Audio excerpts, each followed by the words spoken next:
Jean-François Buet, bonjour, on est ravis de vous retrouver. Bonjour. On ne parle que de vous ici sur le congrès de l'immobilier. Vous êtes l'ancien président, il y a à peine quelques heures, voire quelques jours, de la FNAIM.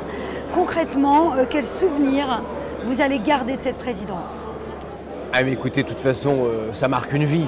C'est-à-dire que ça transforme un homme. Je ne suis pas le même qu'il y a 5 ans, c'est clair. Parce que la rencontre avec les confrères de nos 13 métiers, dans nos 64 chambres syndicales, m'a fait découvrir des personnalités, des activités, des économies différentes. Et c'était une richesse pour moi.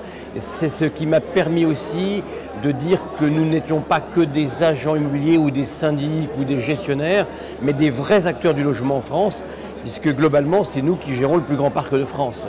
Donc nous sommes les acteurs du logement en France, ce qui nous permet de dire qu'on est le premier interlocuteur des pouvoirs publics. La preuve en est, le ministre Jacques Mézard m'a fait le plaisir de venir tout à l'heure clore nos débats. Et puis cet été même, un arrêté de représentativité a été signé du ministre du Travail, confirmant que nous représentons 50,37% de la branche professionnelle. Donc la FNAIM se porte bien, nous sommes connus, reconnus, et le cube jaune continue d'être surtout un gage de garantie et de sécurité pour les consommateurs. On dit de vous, dans le milieu, que vous avez su fédérer. Oui, en tout cas, c'est ce qui m'a animé. Je crois que c'est toujours assez facile de diviser ou d'opposer, et c'est jamais en opposant ou en divisant qu'on construit.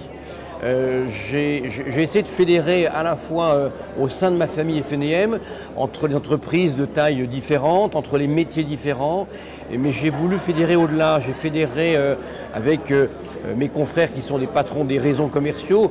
D'ailleurs, la plupart des adhérents de Ceintury, Orpi sont adhérents de la FNAIM. Je ne parle pas de l'adresse qui est pratiquement 100% FNAIM.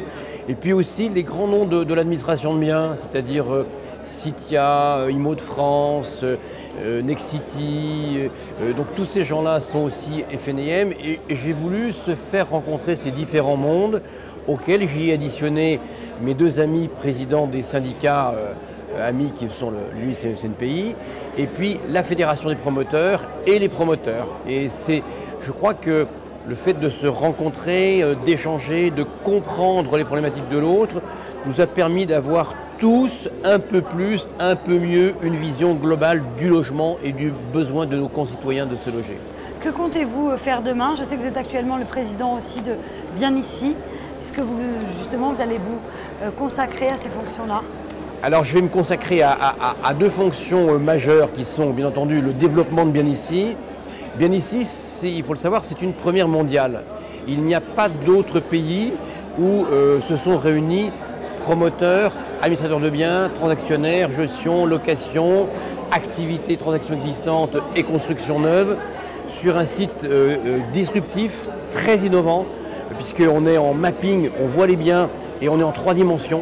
C'est extrêmement peu cher pour les professionnels et c'est extrêmement facile d'accès pour l'internaute, pour sa recherche immobilière. On l'a vu cet été, il y a une progression énorme du nombre de visiteurs parce qu'en 2 clics, un budget, un endroit, on trouve le bien dont on a besoin. Donc je vais consacrer encore une partie de mon énergie au développement de ce portail qui répond aux besoins aussi des consommateurs et des professionnels.